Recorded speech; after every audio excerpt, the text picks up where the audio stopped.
Maraming lugar sa Luzon ang naranasan ang hagupit ng pananalasan ng Bagyong Julian. Kabilang narito ang Ilocos Norte. Narito ang balita ni MJ Mondihar.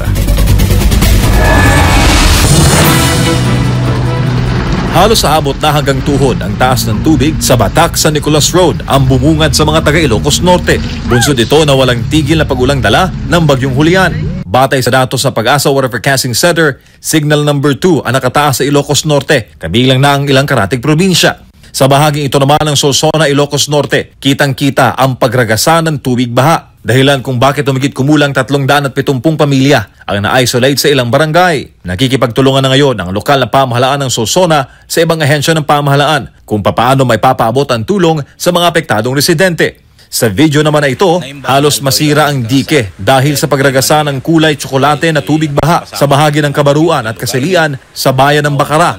Samantala, nagmistulang lawa naman ang bahaging ito ng Barangay Suyo, Bungkag sa bayan ng Dingras.